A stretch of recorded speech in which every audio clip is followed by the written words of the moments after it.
그만큼 우리나라가 하나님의 은혜로 국방도 그렇고 지금 뭐 K방산 여러모로 K음식, K푸드, K팝, 한류 등등요.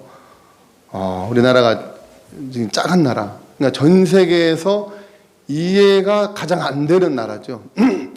6.25 전쟁 이후에 우리 월남전도 파병 가고 여러 이제 그 어려운 시기를 굴곡 같은 지금 전쟁이 일어난 지 1950년, 휴전된 지는 71년밖에 안 된 거예요. 아직 100년이란 한 세기도 지나지 않는 나라인데 극과 극을 달리는 나라 아니에요. 이런 축복을 주었다는 것이 다시 한번 국방의 현장에 가보니 더더욱 실감이 나고요. 그리고 선교지 현장 가보면 더더욱 실감이 납니다. 뭐 여러분은 잘 못 느끼시겠지만 저희는 또 여러 나라를 다니다 보니까 여권 있잖아요. 여권. 대한민국 여권이 파워가 전 세계 2위라 그러잖아요. 2위. 그냥 5만 원짜리 여권 아무것도 아닌 것 같지만 이게 국력을 상징하는데요. 저희 키르키즈만 해도 나오는 그 출구가 두 군데예요. 무슬림 국가잖아요. 무슬림 국가인데 출구가 두 군데인데 게이트 1, 게이트 2인데 게이트 1은 이제 다른 지역, 저희 대한민국이나 다른 일본 뭐 이런 나라에서 오는 그 게이트고요. 두 번째 게이트는 무슬림 국가만 오는 중동에서 오는 지역의 그거예요. 게이트예요. 그 여러분 퀴즈 내볼까요? 무슬림 국가잖아요. 그러면 게이트 1에 나오는 거기를 강화를 할까요? 아니면 게이트 2에서 나오는 나라들의 짐을 막 검열을 까다롭게 할까요? 무슬림 국가니까. 무슬림 국가니까. 무슬림 국가, 다른 나라 무슬림 국가면 어쩌면 친척벌이잖아요. 그럼 뭐 그냥 해도 될 텐데, 아니, 반대예요. 무슬림 국가인데, 무슬림 국가에서 온 나라들의 짐 검열을 아주 까다롭게 하고요. 저희 대한민국은 짐검사도 안 하고 그냥 들어와 버려요.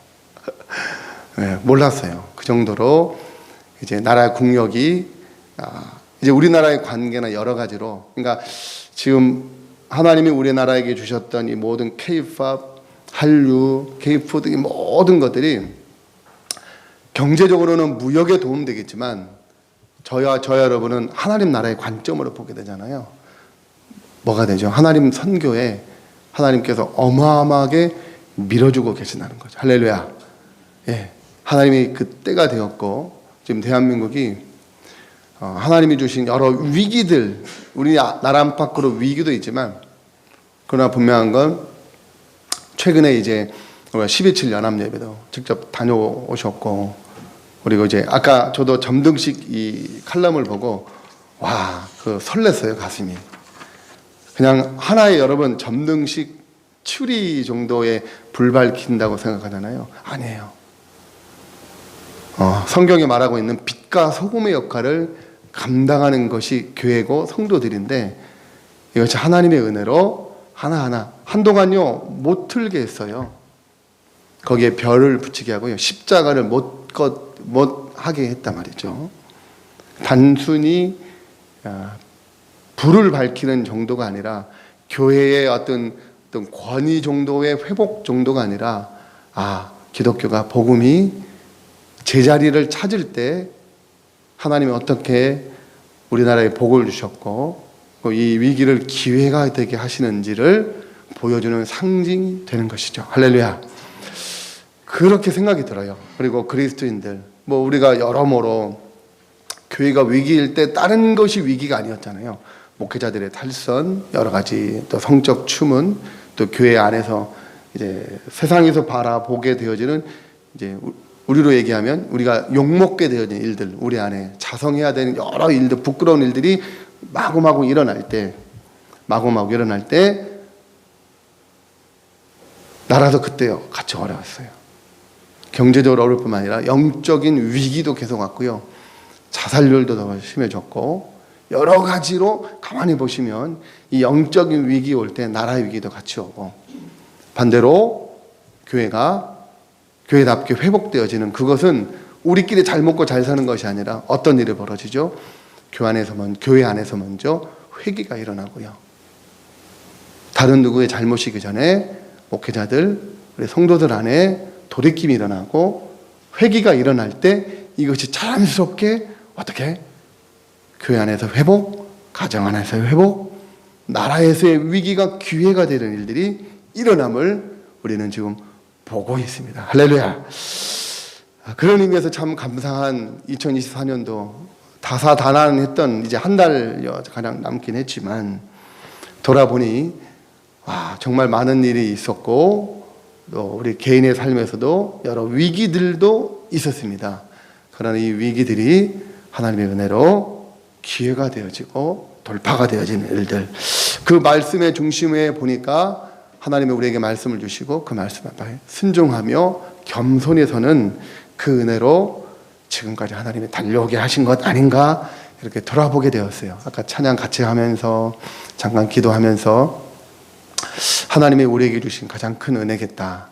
이 은혜가 어떻게 이것이 그 결속이 되고 결론에 맺느냐? 그건 하나님의 선교로 이어진다고 봐요. 결국 선교로. 코로나 때 위기가 있었어요, 우리나라에게. 그냥 위기가 경제적 위기가 아니라요. 제가 선교지 현장에 있다 보니까 저희 키르만 에도 코로나 때 60% 이상의 선교사님들이 이제 여러 건강상, 재정상 이유로 철수가 됐었거든요. 이제 여러 가지 교회가 어려웠잖아요. 그러니 선교사들에 대한 후원도 끊기고 여러 가지로 안팎으로 그냥 경제적 위기가 아니라 하나님의 선교가 눈으로 볼 때는 위기 같아 보였는데 코로나 이후에 어떤 일이 벌어지냐면 선교 현장에서 가정 현장에서 돌아보게 됐어요. 우리들의 선교, 우리들의 하나님이 우리에게 주셨던 이 복음을 가지고 우리는 무엇을 했는지를 돌아보면서 다른 것이 아니다. 결론은 이 복음으로만이 영혼을 구원할 수 있고 복음으로만이 하나님 나라가 확장될 수 있다는 이 결론을 선교계에서도 갖게 되어지고 교계에서도 가지면서 다시 어떻게 기본으로 돌아가자. 원래로 돌아가자. 우리 열심과 이것으로 하나님의 선교를 할 수 없고 하나님의 선교는 반드시 복음과 기도라는 이 두 기둥으로만 이루어진다라는 자성과 회개가 이루어지게 되어지고요. 그리고 그 위에 더 많은 하나님의 일들이 일어나게 되었습니다. 할렐루야. 올해 우리나라에서 로잔 대회도 일어나고요. 여러 가지 국제 대회를 통해서 우리 기독교가 다시 한번 복음을 세계에 전파하는 그 중심에 대한민국 교회가 어떤 역할을 해야 되는지 한 마음으로 성도들이 마음을 모아서 기도하게 되어지는 일들이 이제 다시 한번 코로나 이후에 위기가 포스트 코로나로 이제 기회가 되어지는 일들이 일어나는 것을 정말 기도하는 자들은, 기도하는 분들은 보신다 그래요. 깨닫는다 그래요. 하나님의 우리 대한민국에 주신 지금 기회다. 지금 대한민국 교회가 더욱더 깨어서 지금 서구교회도 다 무너지는 이때에 대한민국 교회는 하나님이 주신 은혜로 지금 지켜가고 있잖아요. 여러 가지로. 이거 마지노선 무너지면 와장창 무너지는 이때에 마치 그 6.25 전쟁 때 제가 부산 땅에 갔다 와보니까 부산 그 지역의 그 건물 특징 아시잖아요. 산동네. 지금은 관광지가 되어지는 산동네가 많은데 어마어마하게 많은 산동네잖아요. 왜냐?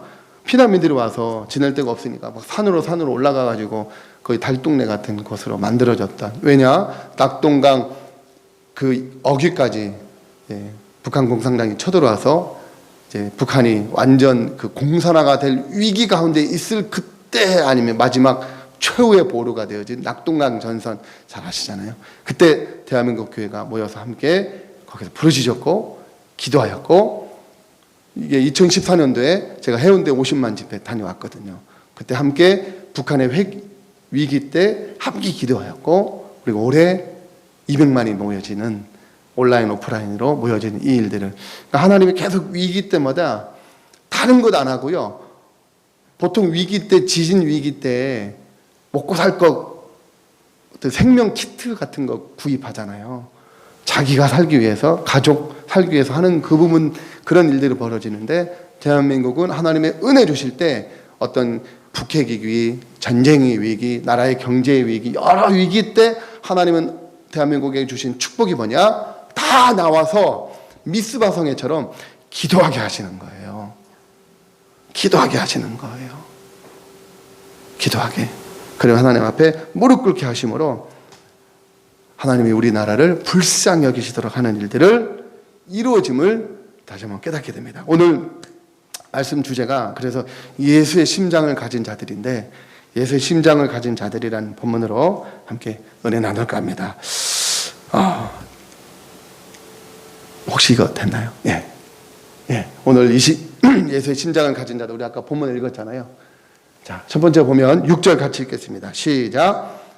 우리가 온전한 자들 중에서 지혜를 말하노니 이는 이 세상의 지혜가 아니요 또 이 세상에 없어질 관원의 지혜도 아니요. 예수의 심장을 가진 자들, 다른 말로 네 글자로 따라서 합시다. 예수 생명. 예수 그리스도의 심장을 가진 자들은 우리 모든 살아있는, 여기 있는 우리 모두가 살아있다라고 하는 건 생명을 가졌다는 얘기잖아요. 생명을 가진 그 생명의 이유가 뭐죠? 심장이 뛰니까 그래요. 이 심장이 멈추면 죽은 거예요. 그잖아요. 죽은 거예요. 바로 이 심장에 뛰어진 이 심장의 근원이 뭐냐? 예수 그리스도의 심장을 저와 여러분에게 이식해 주셨다는 거죠. 할렐루야. 바로 이 은혜, 바로 이것이 성경은 뭐라고 하냐면 하나님의 지혜라고 얘기하고 있어요. 하나님의 지혜. 오늘은 하나님의 지혜, 하나님의 지혜를 가진 예수 생명에 관한, 다른 말로 예수의 심장을 가진 자들이라는 주제를 함께 나눌 건데요. 우리가 읽었던 6절 보니까 첫 번째 6절로 9절은요 하나님의 지혜에 관하여 얘기하고 있어요. 성경에 뭐라고 하죠? 지혜의 근본은, 잠언서의 전체 주제가 뭐죠? 지혜의 근본은 하나님을 뭐하는 거다? 경외하는 것. 그게 하나님의 지혜예요. 하나님의 지혜가 우리 가운데 부어졌을 때 사람에게 가장 지혜로운 자는 뭐냐? 바로 하나님을 경외하는 거라 그래요. 이 다른 말로 뭐냐면 보이지 않잖아요. 보이지 않는데 실제 하신 하나님을 진짜로 믿는 것으로 살아가는 거라는 거예요. 그러면 그런 사람들은 보여지는 사람들의 시선과 보여지는 사람들에게 신경 쓸까요? 아니요. 신경 그렇게 안 써요. 두려워하지 않는다는 거죠. 보이지 않는 하나님을 경외하기 때문에 하나님이 지금 나를 어떻게 보시고 하나님이 지금 나에게 무슨 말씀을 하시는지에 관심과 초점이 있어요. 근데 여러분 이것을 어린아이 때부터 가르친다고 생각해 보십시오. 어린아이 때부터. 근데 세상은 지금 어린아이 때부터 보이지 않는 건 없다라고 속이고 있는 이 싸움을 하고 있는 거잖아요. 하나님을 없다 하고, 하나님을 없다 한다는 건 하나님이 말씀하신 것은 그냥 도덕 윤리 이 정도 수준이야 라고 격화시켜버리고 가볍게 여기게 만드는 일들을 세상이 시도하고 있고, 이에 복음을 가진 교회는 아니야, 그렇지 않아요. 하나님은 보이지 않지만 살아계시고 그분의 말씀은 위대하십니다. 그분의 말씀을 지키는 자는 복이 있습니다 라고 하는 이 말씀을, 이 가치관의 전쟁을 하고 있다는 거죠. 바로 6절에 여기 보니까 어떤 자들이냐? 온전한 자들 중에 지혜를 말하는데, 이 말은 뭐냐면 이 지혜는 성숙한 믿음으로 얻는 지혜인데, 성숙한 믿음이란 건 시간이 지나고 교회 생활 오래 하고 직분을 가지고 하는 이런 얘기를 하는 것이 아니라요, 성숙한 믿음이라는 것은 다른 것이 아니라 성경의 마태복음 5장의 8복 중에 첫 번째 뭐라고 했죠? 심령이 가난한 거예요. 이게 성숙한 믿음입니다. 할렐루야. 역설적이죠. 교양이 있고 좀 더 뭔가 사람들이 보기에 인정받는 것이 아니라, 사람들이 보기에 하는 것이 아니라 하나님이 보시기에 성숙한 믿음은요, 심령이 가난하고 목마른 자고 그리고 자신이 죄인임을 깨닫는 믿음이에요. 할렐루야. 자신의 죄인임을 깨닫는 믿음. 그러면 어떻게 되죠? 겸손하게 되죠. 자기 자랑 못해요. 교만할 수가 없어요. 왜냐? 사람들은 칭찬하고 인정할수록 그 사람의 심령 안에 어떤 마음이 있어요? 아니에요. 시선과 스포트라이트를 많이 받을수록 아니요. 제가 한 것이 아니에요. 바울과 실라가 그랬잖아요. 아덴에 가서 사람들이 시선을 주목하고 바울을 스스로하고 허별하고도 하는 이렇게 신처럼 신격화할 때 바울과 실라가 그랬잖아요. 우리를 보지 마십시오. 우리도 당신들과 같은 사람들이에요. 우리를 보지 마시고 우리를 통해 역사하시는 하나님을 보십시오라고 극구 말리는 거예요. 왜요? 하나님을 경외하기 때문에 자신들이 하나님 앞에 섰을 때 아무리 위대하고 사람들이 보기에 훌륭한 일을 했다 하더라도 하나님이 그 일을 한 사람의 마음의 중심을 아시잖아요. 그럼 통로된 사람에게는 어떻게? 하나님이 하신 걸 누구보다도 잘 알잖아요. 그러니 사람들의 시선과 인정과 평판을 받을 때 하나님께 영광을 돌릴 수밖에 없다라는 거죠. 이것이 성경은 성숙한 믿음을 가진 뭐다? 지혜다라고 하는 거예요. 그 사람들이 바로 하나님 보시기에 지혜로운 자다라고 하는 거죠. 자, 두 번째로 7절 같이 읽습니다. 시작. 오직 비밀한 가운데 있는 하나님의 지혜를 말하는 것으로서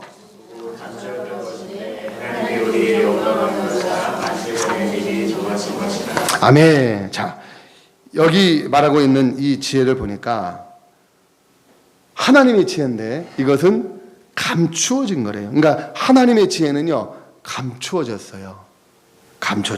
그거는 발견해야 되잖아요. 근데 그 발견하는 지혜는 뭐냐? 자신의 힘으로가 아니라 하나님이 가르쳐 주셔야 되는 거예요. 바로 그것이 성경은 비밀이다라고 얘기하고 있습니다. 세상의 지혜에서는 아무리 그 당시 유명했던 유대의 관원들, 서기관들, 바리새인들, 로마 총독, 날고기는 많은 사람들이 있을 거 아닙니까? 그러나 그 사람들은 특징이 있어요. 뭐냐? 죽어 없어져요. 저와 여러분도 때와 기간이 되면 하나님 데려가시잖아요. 세상에서 말하고 있는 지혜는요, 다 허망하게 사라져버리는, 유명한 인물들이 아무리 좋은 말을 하더라도 결국 그 말한 사람은 없어지잖아요. 다 허망하게 사라져버리고 마는 거죠.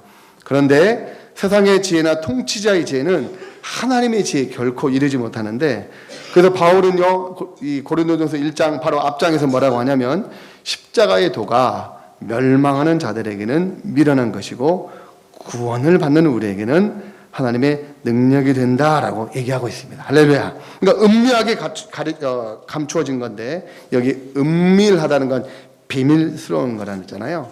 이것이 바로 바울이 자주 써요. 이 바울 서신에 보면 이 은밀, 비밀이라는 단어를 자주 씁니다. 왜냐하면 자기가 평생 율법을 연구하고 아무리 이거 율법을 지키려고 몸부림쳤잖아요. 그 말은 하나님 열심히 특심이었죠. 그랬는데도 알 수 없었다는 거죠. 이 비밀을. 그런데 어떻게? 십자가를 통하여 이것이 하나님의 지혜구나라는 걸 깨닫게 된 거예요. 자신이 다메섹 도상에서 성령님을 통해 예수님을 만나고, 그리고 이방인의 사도로 부르심을 받으면서, 그러면서 직접 듣게 되고 깨닫게 되어진 십자가의 복음.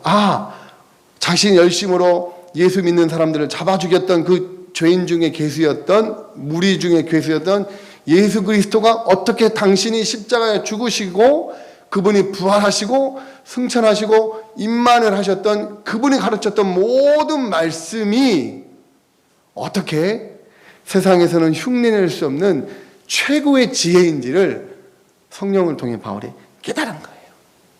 그러고 나니 세상에 어떤 지혜도 따라갈 수 없는 하나님의 지혜가 바로 뭐다? 십자가의 도다라고 깨닫게 된 거라는 거죠. 마치 밭에 감추인 보화를 캐낸 농부같이, 우리 마태복음 13장 44절 얘기하잖아요. 밭에 감추인 농부와 같이 보화를 발견한 농부가 우리 그 천고구마치 찬양인 것처럼 우리 키르에서나 이제 중앙에서 복음학교하고 여러 가지 할 때 가장 많이 부르는 애창곡이에요. 앞에 나와서 막 우리 그 해외 지체들이 이 찬양을 하면요 막 그냥 춤추고 난리 나요. 막 천고구마치 밭에 감추인 보화, 땅속에 묻힌 아무도 모르는 보석. 이 보석 발견한 사람은 기뻐 뛰며 집에 돌아가. 그 다음 뭐예요? 집에 돌아가 자요? 아니요. 초점이 거기에만 있으니까 땅 팔고 집 팔고 가장 중요한 걸 팔아요. 뭘요? 냉장고를 팔아요. 냉장고를 팔아요. 혼숙감 일이잖아요. 냉장고. 네. 냉장고를 팔아서 그건 전부 팔았다는 얘기예요. 땅 팔고 집만 팔는 게 아니라 냉장고 팔았다는 건 다 팔았다는 얘기예요. 요즘은 냉장고 여러 냉장고 있지만 김치 냉장고, 전 냉장고, 냉동고 많지만 핵심적으로 냉장고를 팔았다는 건 전부를 팔았다는 거예요. 찬양 안에 있는. 그러니까 모든 걸 팔아 뭐 한다고? 기어이 그 밭을 뭐 한다? 산다는 거예요. 하나님의 지혜를 발견한 사람은요, 이 지혜가 너무 크고 위대하고 너무 좋기 때문에 자신의 모든 걸 팔아서 그 지혜를 사요. 그냥 열심으로 사는 것이 아니라 그 지혜를 위하여 자기를 드린다고요. 모든 걸 드린다고요. 이게 성경이 말하고 있는 지금 그 지혜를 얘기하고 있는 거예요. 그런데 이 지혜는 어떻게 어느 날 뚝딱 떨어진 것이 아니라 하나님이 세팅하신 거예요. 우리 표현 중에요, 특이한 표현이 있어요. 오죽에 있으면 만세 전에 상상할 수 없는 거예요. 만대로부터 에베소 1장 보면요, 바울이 자신을 택정하고 사도로 불러주신 이 부르심에 대하여 측량할 수 없는 하나님의 지혜를 말하는데 뭘 얘기하죠? 아예 어머니 뱃속에 생기기 전부터 나를 택정하시고 불러주신 것 같은 신비를 얘기하잖아요. 저와 여러분이 얘기하는 거예요. 지금 여기 앉아있는 우리 여기 예배당 오고 싶어, 예수 믿고 싶어 온 사람 아무도 없어요. 저희 목사님하고 저같이 사역자고 되고 싶어 된 사람 아무도 없어요. 전적인 하나님의 은혜인 거죠. 주로 사역자들의 고백 중에, 선교사님들의 고백 중에 10중 8구 99%다 어떻게 해요? 심한 고난과 절망 가운데 하나님이 망하게 해가지고 사역자 될 수밖에 없도록, 심지어 병에 걸려서 가지고 마치 친 것처럼 여기면서까지도 사역자의 길을 가게 하면서 돌아보니, 만약에 하나님이 그렇지 않았다면 나 지금 죄 짓고 지옥 갈 뻔했는데 하나님이 돌이켜서, 여러분 이번에 21일간 저도 다니엘 기도에 전부는 못 들었지만 이제 우리 교무실에서 영상으로 틈틈이 들으면서 여러 이제 말씀 들으면서 많은 도전도 받고 다시 한번 함께 기도하고 연합하는 것이 얼마나 소중한지를 저도 다시 한번 깨닫게 되는 시간이 되었는데요. 맞죠? 모두가 다니엘 기도회를 통해서 모두 했던 증인들의 고백 딱 하나잖아요. 뭐예요? 모든 것이 은혜다죠. 은혜. 모든 것이 은혜였다. 절망상. 목사님, 선교사님, 우리 마지막 날에는 우리 유명한 골프 선수도 나오셨잖아요. 우리 최경주 장로님 나오셔가지고 다 간증한 것이. 그리고 예전에 제가 카작 갈 때 비행기에서 이분을 만났더랬어요. 아드님하고. 이번에 아드님하고 나왔잖아요. 권어중 집사님. 그 머리 이렇게 해가지고 저 한참 웃었는데, 예. 이분이 그렇게 나오게 된 이유가 있었다 그랬잖아요. 여러 가지 CF. 근데 작년에 제가 공항에서 비행기에서 같은 비행기를 탔거든요. 가다가 이제 인사했었어요. 이제 카작 알마티에, 올해구나. 올해 여름에 만났죠. 올해 여름에 아드님하고 외동아들이거든요. 이 낳았던 이제 장애 있는 아들이었고, 저는 희귀한 병에 걸린지는 이번에 알았고요. 그런 가운데 이제 사모님하고 카작 알마티에 온 이유가 있었더라고요. 뭐냐? 선교사님 만나러 왔었어요. 그때 선교사님 만나러 왔고 아들에게 선교지 보여주고 싶어가지고 그 어려운 걸음 했더라고요. 너무 귀하신 분이었죠. 여러 가지 얘기했어요. 그분의 고백과 더불어서 전체적으로 얘기한 것도 하나님의 지혜를 발견한 사람들의 하나 같은 고백, 십자가였어요. 나를 구원하신 예수 그리스도 십자가를 발견한 것이, 깨닫는 것이 뭐냐? 인생의 어떤 지혜보다 최고의 지혜다. 할렐루야. 이걸 다 얘기하고 있다는 거예요. 그런데 성경은 뭐라고 하느냐? 8절 같이 읽겠습니다. 시작. 이 지혜는 이 세대들의 통치자들이 한 사람도 알지 못하였나니 만일 알았더라면 영광의 주를 십자가에 못 박지 아니하였다.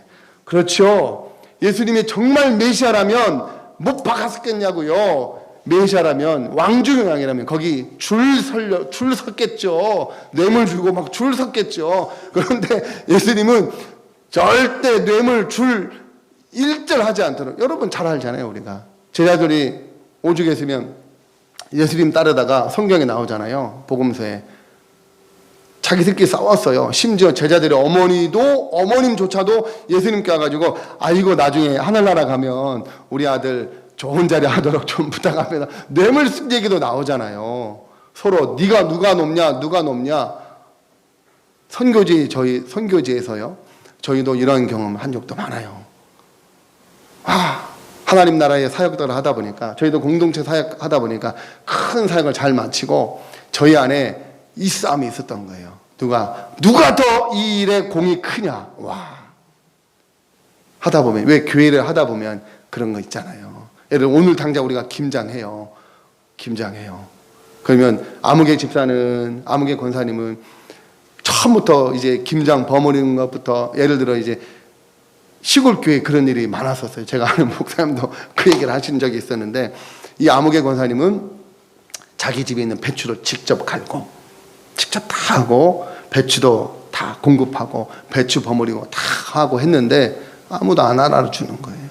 근데 어느 날 갑자기 뚝딱 오신 아무개 오신 어무 권사님이 계신데, 김장 다 하고, 이제 이분은 재력이 좀 있나 봐요. 다 하고 교인들에게 한턱 쏜 거죠. 수고하셨어요 해가지고 탁 썼더니 사람들이 처음부터 고생한 자기는 안 알아주고, 한턱 쏜 아무개 권사만 알아주는, 박수 친다는 거예요. 확 치니까 섭섭병이 들어가지고, 이 목사님 너무 밉더래. 너무 밉어가지고, 왜 목사님이 그분만 왜 이제 이렇게 치켜 세우는 거냐 이거지. 자기는 배추도 키우고, 이 밑에서부터 그렇게 고생하고 했는데 왜 안 알아주냐는 거예요. 그런 일이 있을 수 있거든요. 예수님이 제자들도 그랬어요. 그런데 성경은 뭐라 하냐?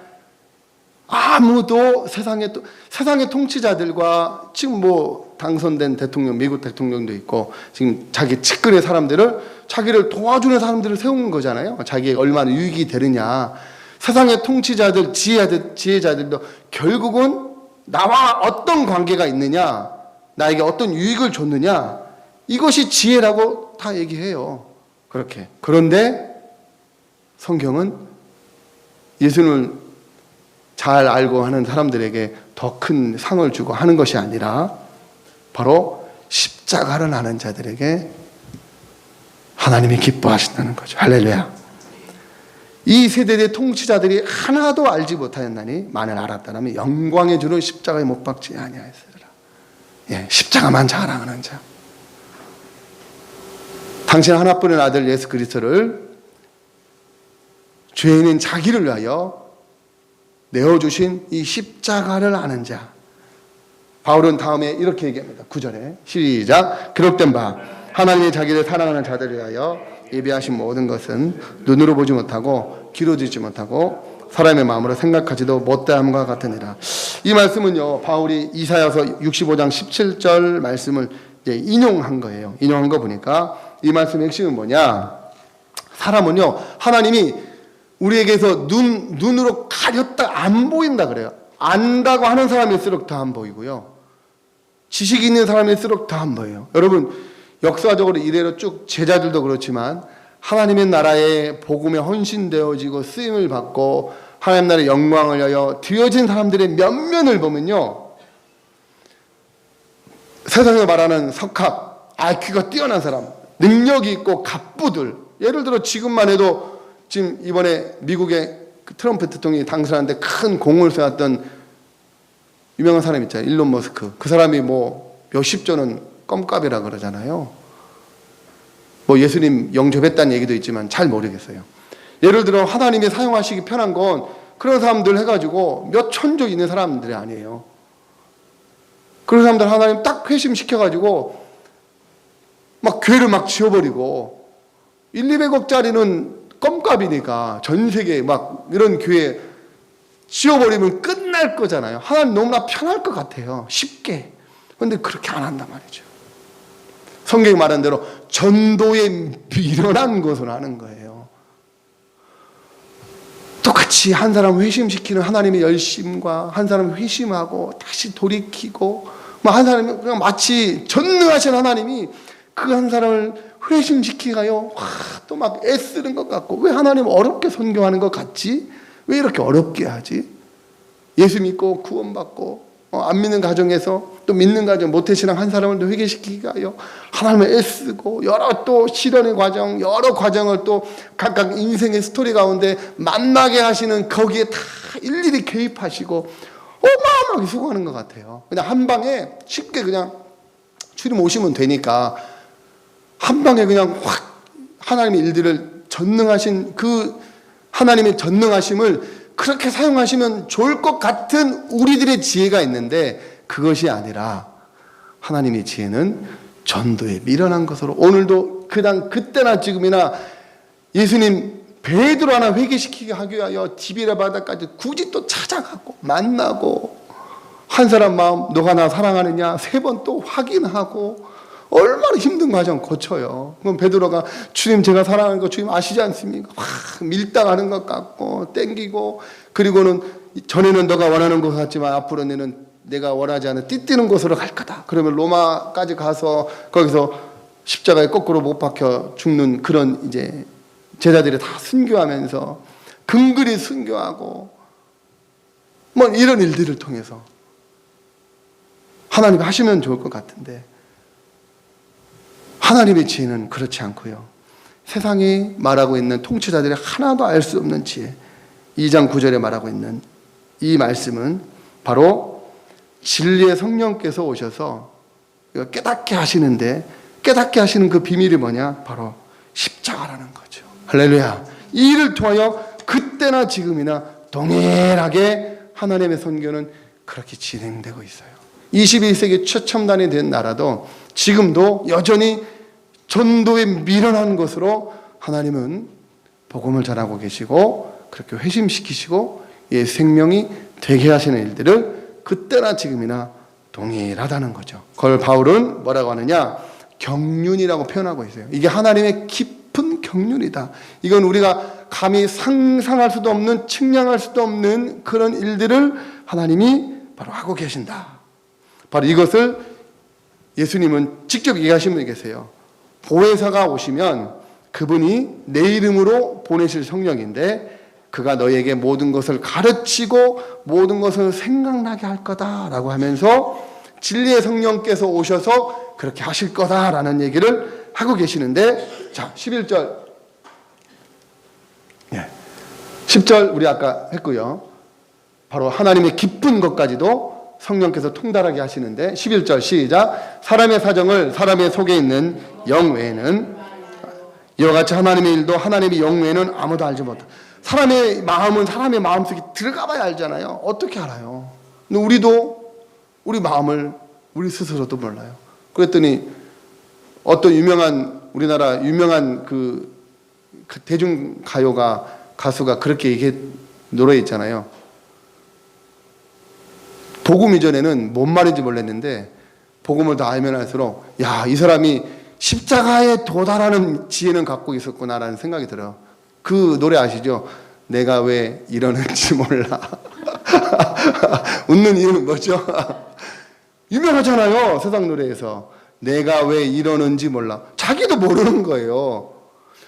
어제까지만 해도 그렇게 사랑하는 남편과 아내가 하루만 지나니까 갑자기 꼴보기 싫다고 하고요.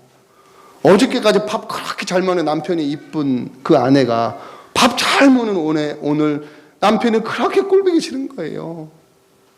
자기가 아픈데 돌아보지도 않고 어제나 오늘이나 꼬박꼬박 밥 잘 먹는 남편 보니까 왜 그렇게 미운지 자기 안 알아주니까 그러면서 그 얘기하는 거예요. 어제까지도 사랑하는 이 마음이 있는 내 마음 안에 오늘은 왜 그처럼 미운지를 나도 몰라. 그거 아니에요. 모르죠. 왜 마음을 지으신 이가 하나님이신데 하나님만이 내 마음도 하나님만이 알아요. 그러니 우리는 가장 지혜로운 거 하나님 내 마음이 왜 이러는지 모르게 하나님 가르쳐 주십시오. 하나님 알게 해 주십시오. 이게 지혜로운 거예요. 자신은 알 수 없어요. 바로 사람의 일은 사람의 속에 있는 영 외에 알지 못하는 것처럼 하나님의 일도 하나님의 영 외에는 아무도 알지 못한다는 거죠. 바로 12절에 자 시작. 우리가 세상의 영을 받지 아니하고 오직 하나님께로부터 온 영을 받았으니 이는 우리로 하여금 하나님께서 우리에게 은혜로 주신 것들을 알게 하려 하심이라. 예, 하나님이 우리에게 성령을 주신 이유는, 결론은 뭐냐? 우리에게 하나님의 마음이 부어지도록 하는 거죠. 왜냐하면 성령님이 하나님이시고, 성령님이 사람의 영 외에는 사람의 마음을 알지 못한다 그러잖아요. 그런데 예레미야 17장 9절에 우리 마음은 어떻게? 부패하고 썩었어요. 소망이 없는 거예요, 사람으로서는. 그러니 우리 마음은 고치고 수술할 필요가 아니라, 우리 안에 있는 이 마음은, 썩어진 마음은 어떻게 해요? 이식해야 돼요. 이건 더 이상 회복 불능, 이식해야 돼요. 이 마음에, 우리 안에 있는 심장은 꺼내야 돼요. 왜냐하면 이 우리 안에 있는 심장은 어린아이일지라도 관계없이, 어린아이는 좀 더 깨끗하고 순결하고, 아니요, 복음의 관점으로 보면요, 우리 어린아이가 가장 흉악할 때예요. 모르고 무의식적으로 하는 거죠. 움켜쥐고 자기밖에 모르는, 이게 존재적인 죄인의 실상인데, 우리 안에는 이 마음 나오는 이 심장, 피를 공급하는 생명의 근원되는 이 마음, 이 심장은 더 이상 소망이 없어요. 이것은 없애야 되는 거예요. 없어요. 그래서 우리 안에 예수의 심장을 이식해야 되는데, 바로 그것이 성령님이 우리 안에 내주하시는 거예요. 할렐루야. 그래서 임마누엘, 이게 바로 복음인 거예요.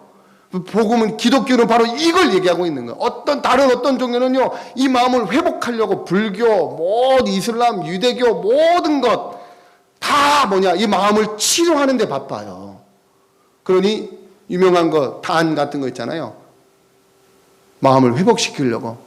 아니요, 상한가 조금만 되면요, 이게 마음 안에 화가 올라오고 분노가 일어나면요, 시기하고 상황만 주어지면요, 마음으로 살인하고 미워하고 시기하는 게 얼마나 많은지 몰라요. 어제 자기 마음을 다스렸다고 했는데, 오늘 마음 안에서 똑같은 그 마음 안에 분노와 시기와 살인이 올라오는 거예요. 마음 안에. 이상하잖아요. 절대 안 되거든요.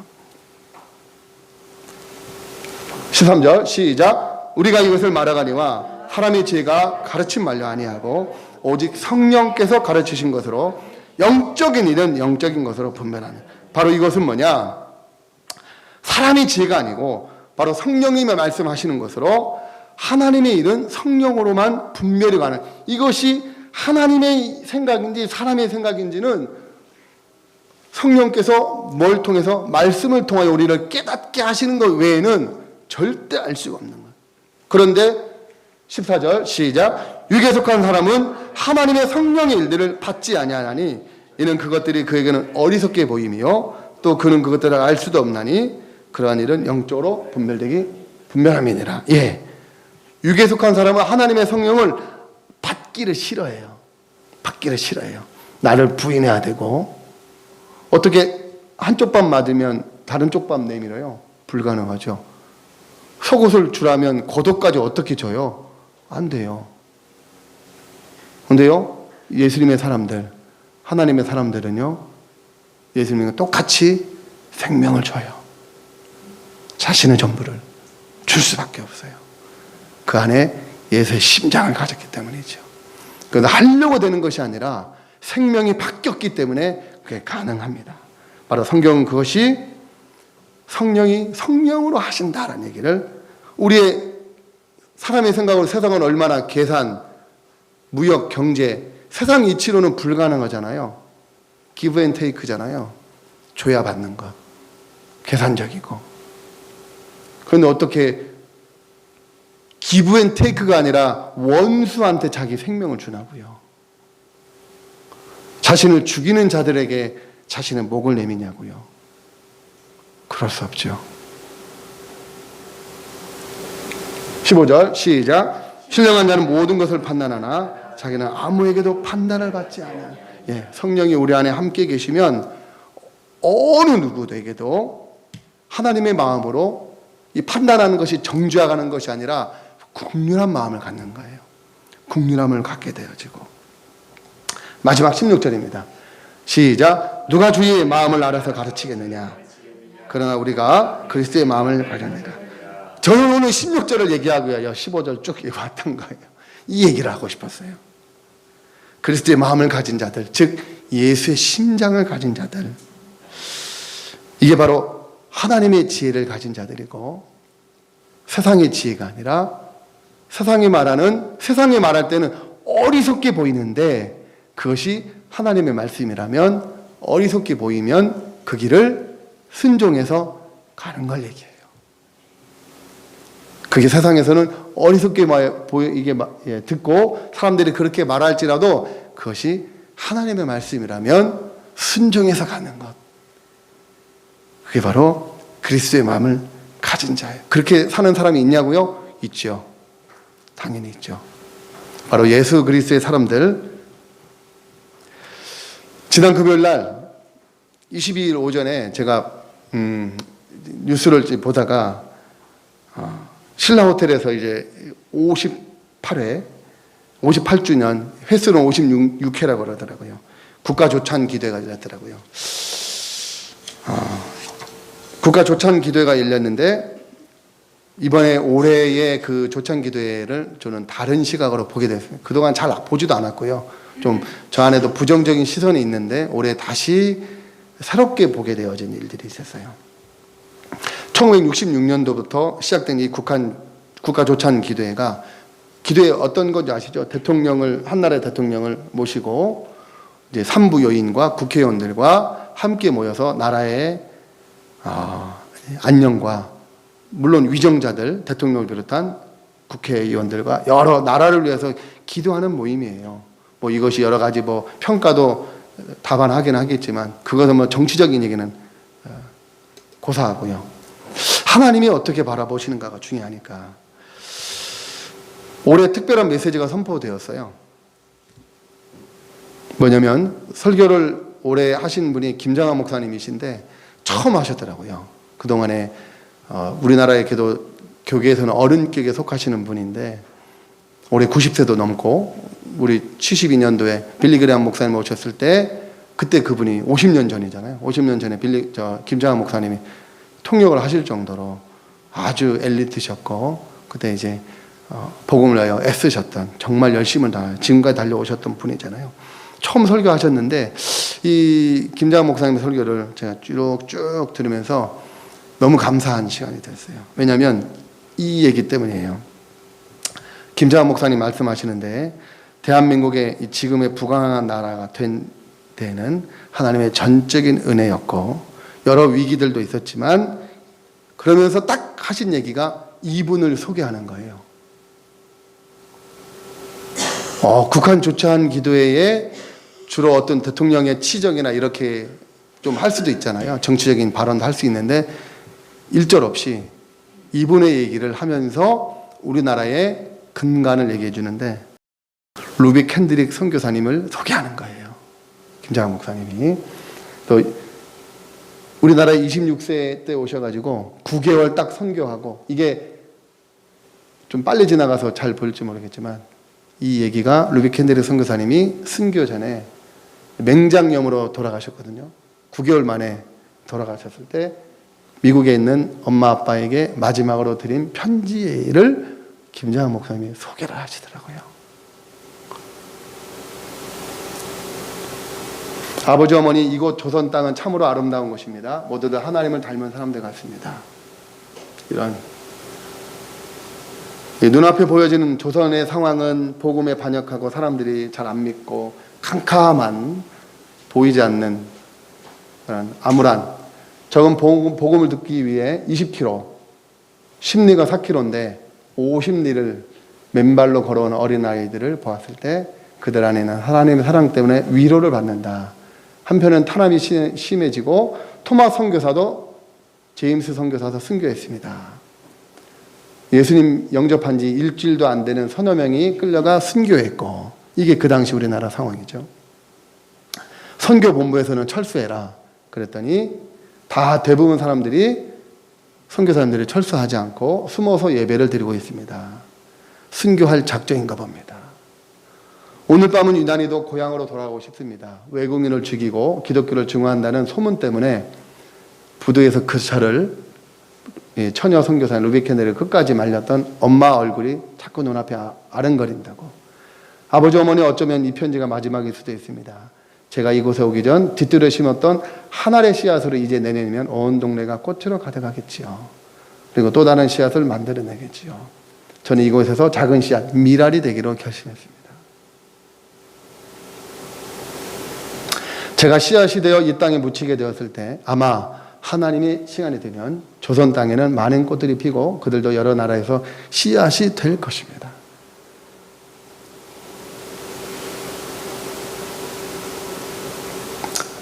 저는 이 땅에 저희 심장을 묻겠습니다. 바로 이것은 조선을 향하는 저 열정이 아니라 조선을 향한 하나님의 사랑인 것을 알게 되었습니다. 어머니 아버지 사랑합니다. 네, 이게 마지막 편지예요. 그래서 그 묘비에 이렇게 써 있죠. 내게 줄 수 있는 1000개의 생명이 있다면 나는 이것을 조선 땅을 위해서 드리겠다.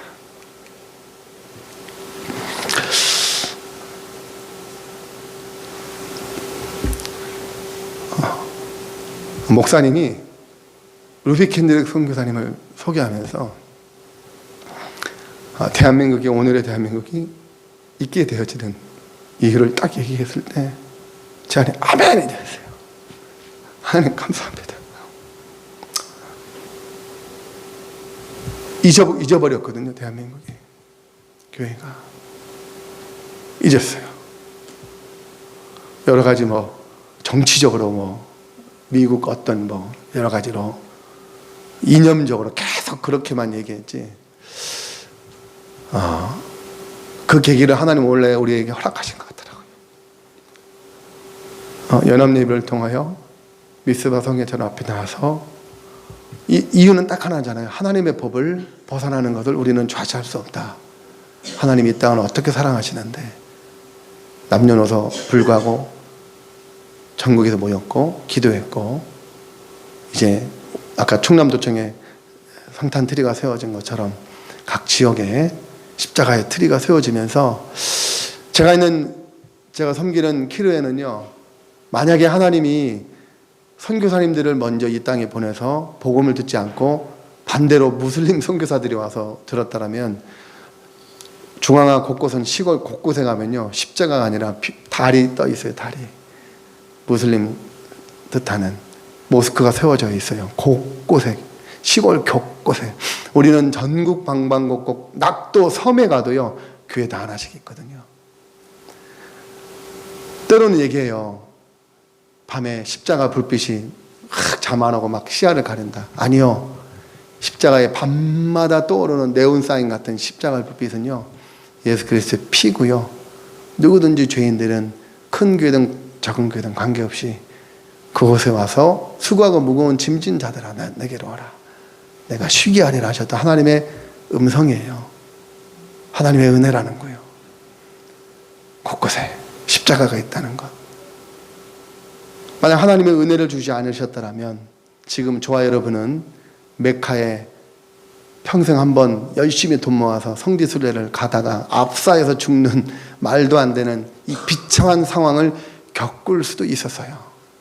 우연히 된 게 아니라고요. 지금 우리가. 근데 지금 우리는 하나님 나라의 선교의 빚진 자가, 복음의 빚진 자가 돼서 우리는 지금 세계에서 두 번째로 선교사를 파송하는 나라가 돼서 복음을 전하는 그런 일에 쓰임 받게 되었다는 거죠. 축복이죠. 마지막 2절 읽고 마칠까 해요. 같이 시작. 누가 주의 마음을 알아서 주를 가르치겠느냐.